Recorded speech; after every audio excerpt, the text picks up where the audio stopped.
Assalamualaikum my dear students, welcome back on another video. My name is Arslan Sami and you are watching my channel Learn with Arslan. उम्मीद करता हूँ कि आप सब खैरियत से होंगे और अपनी स्टडीज़ में मसरूफ़ होंगे, जैसा कि आपके पेपर भी जो है वो नज़दीक आ गए हैं और आप जो है इस टाइम पर मेहनत कर रहे होंगे और अपने अपने पेपर्स की तैयारियों में मगन होंगे। आज आपके साथ एक नहायत ही अहम टॉपिक के साथ आया हूँ, जिसका आज की वीडियो का टॉपिक है 1956 का आइन या 1956 कॉन्स्टिट्यूशन ऑफ पाकिस्तान। नहायत ही आज अहम टॉपिक है, और इसको समझने की कोशिश कीजिएगा। अगर आपको ये वीडियो अच्छी लगी तो इस वीडियो को करिएगा लाइक, इस चैनल को करिएगा सब्सक्राइब, ताकि मेरी हर नई वीडियो सबसे पहले आपके पास आ सके। यहाँ पर मैं आपको बताता चलूँ इस वीडियो स्टार्ट करने से पहले कि कोई भी रफ रजिस्टर अपने पास रख लें, क्योंकि यहाँ पर कुछ पॉइंट्स आपको मैं एक्स्ट्रा बताऊँगा जो आप अपने पास नोट करते रहेंगे, जो आपको इस टॉपिक को अच्छी तरह समझने में हेल्प करेंगे। स्टूडेंट्स, हम आइन पर आने से पहले ये जानते हैं कि आइन क्या होता है। आइन कानून है, कोई भी कानून है। आप जहाँ भी रह रहे होते हैं आपको कोई ना कोई कानून की ज़रूरत होती है, किसी न किसी कानून के तहत रह रहे होते हैं। आप स्कूल में रह रहे हैं तो आपको कुछ ना कुछ लॉज को फॉलो करना पड़ेगा। आप घर में रह रहे हैं, जहाँ भी हो आपको कुछ ना कुछ कानून को फॉलो करना पड़ेगा। इसी तरह एक मुल्क में भी जो है आइन या कानून की ज़रूरत होती है, जिसके तहत मुल्क एक सही डायरेक्शन में चल सकता है और जो है मुल्क तरक्की कर सकते हैं। तो आइन जो है आपके मुल्क की तरक्की में जो है वो एक अहम किरदार भी अदा करता है। तो हम आइन पर आने से पहले इसके बैकग्राउंड के बारे में थोड़ा सा जान लेते हैं। जैसे कि आपको उसके पिछली वीडियो में ऑब्जेक्टिव रेजोल्यूशन यानी किरारदाद मकासद वाली वीडियो में हमने बात की थी, तो उसमें बताया था कि पाकिस्तान जब आज़ाद हुआ था उसके पास अपना कोई भी आइन, अपना कोई भी कॉन्स्टिट्यूशन जो है वो मौजूद नहीं था। तो उस टाइम पे उन्होंने 1947 का और 1935 का जो एक्ट था उसको मिलाकर एक जो है वो कानून फराहम कर दिया गया था। इस टाइम तक मुल्क का अपना कोई भी कानून नहीं बना था। तो इस टाइम पे जो है लियाकत अली खान ने 12 मार्च 1949 को ऑब्जेक्टिव रेजोल्यूशन या किरारदाद मकासद पास की, और उसमें बता दिया कि जो आपका आइन बनेगा उसमें ये चीज़ें बुनियादी होंगी। तो उस टाइम के बाद मुल्क में जो है वो पॉलिटिकल इंस्टेबिलिटी कायम होगी। पॉलिटिकल इंस्टेबिलिटी का क्या मतलब है कि मुल्क में जो है वो सियासी अदम तवाज़ुन कायम हो गया, कि मुल्क में आए दिन वज़ीर आज़म जो है वो तब्दील हो रहे थे और मुल्क की जो सियासत थी उसमें एक अजीब सी हलचल पैदा हुई थी। तो इस टाइम में तकरीबन 9 साल तक पाकिस्तान का अपना कोई भी आइन या कोई भी कॉन्स्टिट्यूशन नहीं बना था। बिल आखिर पाकिस्तान के आइन का निफाज जो है वो हो गया था। मुल्क का पहला आइन 23 मार्च 1956 को मुल्क का पहला आइन बन गया था। उस टाइम पर वज़ीर आज़म जो थे उनका नाम था चौधरी मोहम्मद अली खान। 9 साल तक पाकिस्तान का कोई भी कॉन्स्टिट्यूशन मौजूद नहीं था, लेकिन उसके बाद मुल्क का पहला आइन बना और उसका निफाज 23 मार्च 1956 में कर दिया गया था। किसकी मौजूदगी में? वज़ीर आज़म चौधरी मोहम्मद अली की मौजूदगी में मुल्क के पहला आइन जो है उसका निफाज कर दिया गया था। इस आइन के कुछ पॉइंट्स थे, कुछ इस आइन की जो नुमाया पॉइंट्स थे वो क्या थे उसके बारे में बताता चलो। यहाँ पर मैंने कुछ पॉइंट्स लिखे हैं, ज़्यादातर पॉइंट जो हैं उनको हम बुक पर ही आकर डिस्कस करेंगे। सबसे पहले पॉइंट ये था कि मुल्क में हकमियत आला सिर्फ और सिर्फ अल्लाह ताला की ज़ात होगी। मुल्क में जो हकमियत आला है या सुप्रीम पावर है वो सिर्फ और सिर्फ अल्लाह ताला की ज़ात है। यानी आगे जो मुल्क में हकमियत आला या सुप्रीम पावर अल्लाह ताला की ज़ात है, और अवाम जो है वो अवाम के जो मुंतखब नुमाइंदे हैं जो मुल्क का निज़ाम चला रहे हैं, वो इस मुल्क में अल्लाह ताला के नायब या खलीफा की हैसियत से वो काम करेंगे, और वो कुरान और सुन्नत की रोशनी में अल्लाह ताला ने जो हमें हदूद प्रोवाइड कर दी हैं उनकी रोशनी में रहकर अपने अपने काम सार इंजाम देंगे। और जो सुप्रीम पावर होगी वो सिर्फ और सिर्फ अल्लाह ताला की ज़ात होगी। मुल्क का जो नाम है वो क्या रखा गया? मुल्क का नाम इस्लामी जमहूरिया पाकिस्तान रख लिया गया। मुल्क का जो नाम था वो था जी इस्लामी जमहूरिया Pakistan, Islamic Republic State of Pakistan जो है वो मुल्क का नाम था। तीसरा पॉइंट था कि मुल्क का सरबराह जो होगा, मुल्क का जो सरबराह होगा उसका मुसलमान होना लाजमी है। यह आपके कानून में बताया गया, कॉन्स्टिट्यूशन में बता दिया गया कि मुल्क का जो सरबराह होगा वो मुसलमान ही होगा। वो गैर मज़हब कोई भी मुल्क का सरबराह नहीं हो सकता, सिर्फ और सिर्फ मुल्क का सरबराह मुसलमान ही होगा। कोई भी नया कानून कुरान और सुन्नत के मुनाफी नहीं बनाया जाएगा।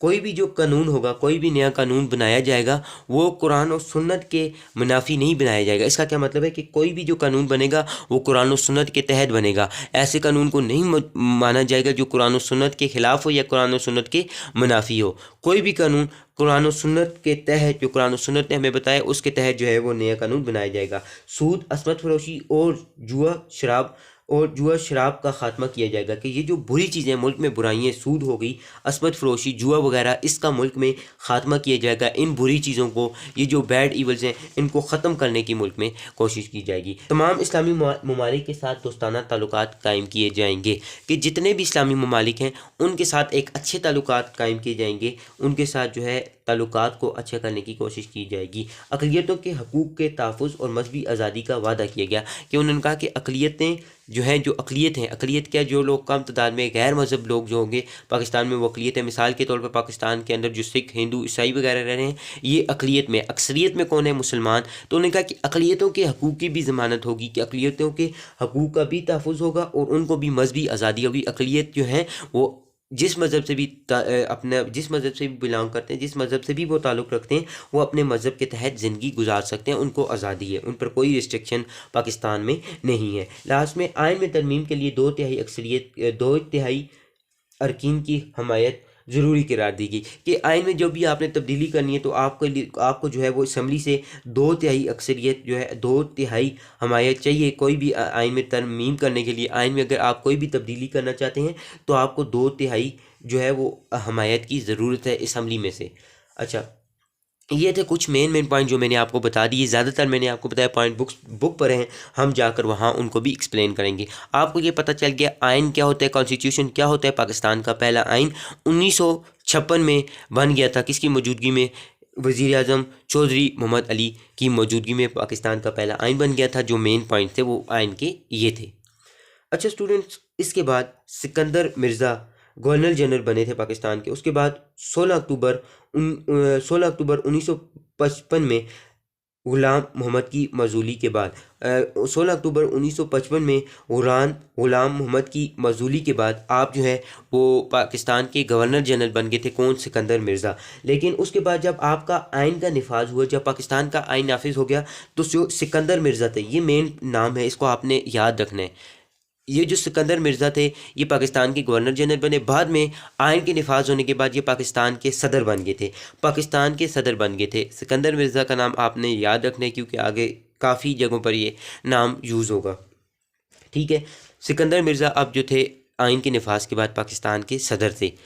लेकिन इन्होंने जो है इन 2 सालों में 1956 में पाकिस्तान का आइन बन गया था। मैं आपको यहाँ पर बताता हूँ, 1956 में पाकिस्तान का आइन बन गया था और 1958 तक, इन 2 सालों में इन्होंने 4 वज़ीर आज़म बरतरफ कर दिए। 4 वज़ीर आज़म जो है वो हटा दिए थे। और उसके बाद उन्होंने 1956 में पाकिस्तान में मार्शल लॉ लगा दिया था। चौथे वज़ीर आज़म को बरतरफ करने के बाद आपने 1956 में पाकिस्तान में मार्शल लॉ का निफाज कर दिया गया था और पाकिस्तान का जो आइन था वो मनसूख हो गया था। अब आइन की पाकिस्तान में कोई हैसियत नहीं रही थी, आइन ख़त्म हो गया था और पाकिस्तान में मार्शल लॉ का निफाज हो गया था।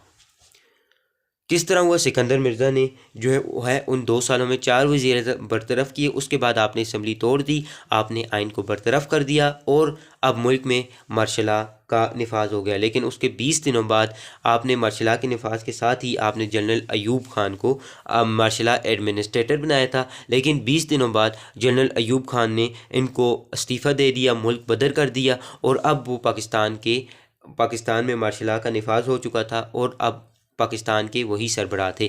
मार्शल लॉ क्या होता है, मार्शल लॉ क्या होता है, इसके बारे में, और जो पाकिस्तान का जो पहला मार्शल लॉ लगा था 1958 में, इसमें ये बहुत ही इंपॉर्टेंट टॉपिक है। ये मैं इंशाल्लाह जो अगली वीडियो बनाऊंगा इसमें मैं आपको बताऊंगा कि मार्शल लॉ क्या होता है, डिक्टेटरशिप क्या होती है और पाकिस्तान का जो पहला मार्शल लॉ था वो लगा था, क्या वजह थी मार्शल लॉ लगाने की, मार्शल लॉ लगाने की वजह क्या थी, पाकिस्तान में मार्शल लॉ क्यों लगा था, और पाकिस्तान में जितने भी मार्शल लॉ लगे हैं उनके बारे में भी आपको इन्फॉर्मेशन में प्रोवाइड करूंगा। तो अभी हम आते हैं अपनी बुक की तरफ। और ये जो अभी इससे पहले मैंने आपको पॉइंट बता दिए, इनमें आपको कोई भी मसला है तो आप मुझसे कमेंट बॉक्स में पूछ सकते हैं। 1956 का आइन। नए वज़ीर आज़म चौधरी मोहम्मद अली की रहनुमाई में दस्तूर साज असम्बली ने आइन साजी का काम तेज़ी से कर दिया। जो दस्तूर साज असम्बली बनाई गई थी वो असम्बली जिसने पाकिस्तान का आइन बनाना था उसने आइन साजी का काम तेज़ कर दिया और अब मुल्क का पहला आइन 23 मार्च 1956 में पहले आइन का निफाज हो गया। पाकिस्तान का पहला आइन जो है वो बन गया था फाइनली तौर पर। आगे 1956 के आइन की नुमाया खसूसियात। इस आइन के कुछ मेन पॉइंट्स हैं, ये पॉइंट्स आपने याद रखने हैं। यहाँ पर स्टार की सूरत में यहाँ आप इनको 1 2 3 इस तरह पॉइंट्स की शक्ल में लिख लें। पेपर में जो है ये क्वेश्चन आ सकता है, नहायत इंपॉर्टेंट है। पाकिस्तान के 1956 के आइन क्या था और इसकी नुमाया खसूसियात क्या थी। तो चलिए अब हम आते हैं बुक की तरफ। 1956 के आइन में करारदाद मकासद को इफ्तिताई तौर पर शामिल किया गया। उन्होंने बताया कि करारदाद मकासद को बुनियाद बनाया गया। करारदाद मकासद की इससे पिछली वीडियो में हमने बात कर ली। करारदाद मकासद थी क्या, करारदाद मकासद के मेन पॉइंट्स क्या थे, उन्हीं बुनियादी पॉइंट्स के तहत 1956 का आइन भी बनाया गया था, जिसमें कहा गया था कि पूरी कायनात की हकमियत अल्लाह ताला को हासिल है, जिसमें अल्लाह ताला का कोई शरीक नहीं। हकमियत आला सुप्रीम पावर जो है वो सिर्फ और सिर्फ अल्लाह ताला की ज़ात होगी। पाकिस्तान के अवाम हकमियत के इख्तियारात का इस्तेमाल एक मुक़द्दस इमानत के तौर पर करेंगे। पाकिस्तान में हकमियत आला सिर्फ और सिर्फ अल्लाह ताला की ज़ात होगी। और अब इस पॉइंट को समझिएगा कि पाकिस्तान की अवाम हकमियत के इख्तियारात का इस्तेमाल एक मुक़द्दस इमानत के तौर पर करेंगे। हकमियत आला अल्लाह ताला की होगी और मुल्क का जो सरबराह होगा या मुल्क का निज़ाम वगैरह देख रहा होगा वो जो है अल्लाह ताला की नाइब या खलीफा की हैसियत से काम कर रहा होगा और वो हुक्म वो मानेगा जो अल्लाह ताला ने कुरान और सुन्नत की रोशनी में दिए हैं। और वो बंदा कहाँ से आएगा, वो बंदा अवाम अपनी मर्ज़ी से सिलेक्ट करेगी, जो उनका वोट का हक़ दिए गया उससे वो बंदा सिलेक्ट होकर आएगा। मुल्क का नाम इस्लामी जमहूरिया पाकिस्तान होगा। मुल्क का जो नाम होगा वो Islamic Republic State of Pakistan होगा। आइन की रूह से सरबराह मुल्क का मुसलमान होना ज़रूरी है। जो पाकिस्तान का सरबराह होगा उसका मुसलमान होना लाजमी है, वो मुसलमान होगा। आइन में कहा गया था कि मुल्क में कोई नया कानून कुरान और सुन्नत के मुनाफी नहीं बनाया जाएगा और जो मुरवजा कवानीन को बतरतीज कुरान और सुन्नत के मुताबिक डाला जाएगा। कि मुल्क में कोई भी ऐसा कानून ऐसा नहीं बनाया जाएगा जो कुरान और सुन्नत के मुखालिफ हो, जो कुरान और सुन्नत के मुनाफी हो। और जो मुल्क में जो अभी पहले से कानून मौजूद थे उनको इस्लाम के मुताबिक कुरान और सुन्नत के मुताबिक ढाला जाएगा। आइन में कहा गया था कि सूद, असमत फरोशी, जुआ और शराब नोशी का खात्मा किया जाएगा। कि मुल्क में सूद, असमत फरोशी और शराब नोशी का खात्मा किया जाएगा। कि जितनी भी माशरती बुराइयाँ इनको ख़त्म किया जाएगा।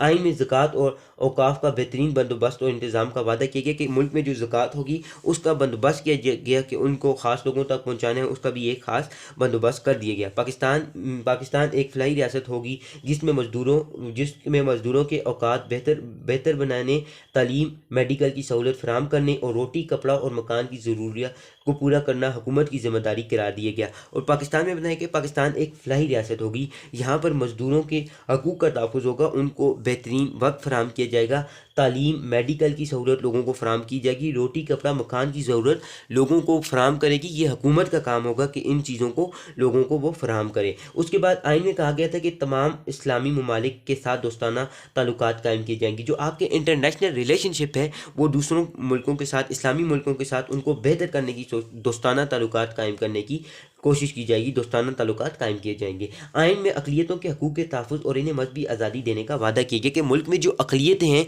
उनके हकूक़ का तहफ़्फ़ुज़ किया जाएगा और उनको जो है बुनियादी हकूक़ फराहम किए जाएंगे, वो अपने मज़हब के तहत ज़िंदगी गुजार सकते हैं, उनको मज़हबी आज़ादी हासिल होगी।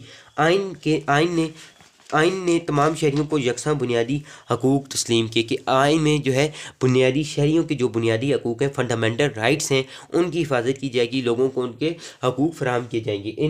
इन हकूक़ में जान व माल के तहफ़्फ़ुज़, तहरीर व तकरीर की आज़ादी और इज्तिमा की आज़ादी और हक़ मुलाज़मत जैसे बुनियादी हकूक़ को तस्लीम किया गया। कि मुल्क में उनकी जान व माल की हिफाजत, उनकी तकरीर की तहफ़्फ़ुज़, या वो बोल सकते हैं, उनको तहरीर व तकरीर की आज़ादी होगी। उसके बाद जो है उनको मुलाज़मत में, यानी उनके जितने भी हकूक़ हैं, उनके जितने भी फंडामेंटल राइट्स हैं, उनकी हिफाजत होगी। आइन ने हर बालिग शहरी को वोट देने का हकदार करार दिया। कि हर बालिग शहरी वोट अपना दे सकता है, जिसकी उम्र 18 साल होगी हर बालिग और समझदार शहरी पाकिस्तान में वोट दे सकता है और अपनी मर्ज़ी के तहत अपना वज़ीर आज़म जो है वो और मुल्क का सरबराह वो सिलेक्ट कर सकता है। आइन में एक कौमी इक़्तिसादी कौंसिल और कौमी कमीशन के क़याम की गुंजाइश रखी गई। वफाकी और सूबाई हुकूमतें इन दोनों की नुमाइंदगी दी गई। आइन ने मुल्क को एक वफाक करार दिया। मरकज़ और सूबों के लिए के इख्तियारात को अलग अलग फ़हरिस्त फराहम की। मुल्क में जो है वो एक वफाक का सिस्टम होगा और उसके तहत सूबे जो है वो वफाक में रहकर अपना काम करेंगे और सूबों के इख्तियारात जो होंगे वो अलग अलग होंगे और सूबों को जो इख्तियारात दिए जाएंगे उनकी एक फ़हरिस्त दे दी कि सूबों के पास ये इख्तियारात होंगे, सूबे इस तरह से अपना काम कर सकते हैं और जो है सूबे रहकर वफाक के अंडर सूबे जो है वफाक के अंडर रहकर जो है वो अपना अपना काम सर अंजाम देंगे। आइन में पार्लिमानी निज़ाम को राइज करने का फैसला किया गया और साथ ही सदर को भी ऐसे इख्तियारात दिए गए जिसके नतीजे में पार्लियामेंट की बालादस्ती के असूल की नफ़ी होती हो। आइन यहाँ तक कि सदर को कौमी असम्बली तोड़ने का इख्तियारात भी हासिल था। सदर को भी इख्तियारात हासिल थे, यहाँ तक कि सदर जो है वो आपकी असम्बली को तोड़ सकता था, आपकी असम्बली को सदर जो है वो तोड़ सकता था। आइन में तरमीम के लिए कौमी असम्बली के 2/3 अरकान की हमायत ज़रूरी करार दी गई कि आइन में कोई भी चेंज करनी है तो आपको असम्बली जो होगी, आपकी जो असम्बली होगी उसमें आपको 2/3 नुमाइंदगी हासिल होगी कि लोगों में आपको जो है वो 2/3 आप अगर नुमाइंदगी लेते हैं तो तब आप आइन में चेंजिंग वगैरह कर सकते हैं। सिकंदर मिर्ज़ा जो 16 अक्टूबर 1955 में ग़ुलाम मोहम्मद की मजूल करने के बाद गवर्नर जनरल बने थे, दरअसल पाकिस्तान के दो मजबूत इरादे यानी फ़ौज और नौकरशाही की नुमाइंदगी करते थे। वो नए आइन के नफाज होने के साथ ही सदर के ओहदे पर फाइज हुए, लेकिन उन्होंने सिर्फ 2 सालों में पै दर पै वज़ीर आज़म बरतरफ किए। उन्होंने 4 वज़ीर आज़म इन 2 सालों के अंदर 1956 से लेकर 1958 तक बरतरफ किए, उनको हटा दिया और चौथे वज़ीर आज़म फ़िरोज़ खान नून को बरतरफ करने के साथ साथ सिकंदर मिर्ज़ा ने मुल्क में मार्शल लॉ का नफाज कर दिया। उन्होंने असम्बलियाँ तोड़ दी, मुल्क में मार्शल लॉ का नफाज कर दिया और आइन को जो है 1956 के आइन को मनसूख कर दिया। अब आइन की कोई हैसियत नहीं रही थी, अब पाकिस्तान में मार्शल लॉ का नफाज हो गया था। जो है सदर जो उस टाइम पे सदर पाकिस्तान थे सिकंदर मिर्ज़ा, उन्होंने पाकिस्तान में मार्शल लॉ का नफाज कर दिया था। मार्शल लॉ क्या होता है मैंने आपको पहले ही बताया कि इससे अगली वीडियो में हम जानेंगे मार्शल लॉ क्या होता है।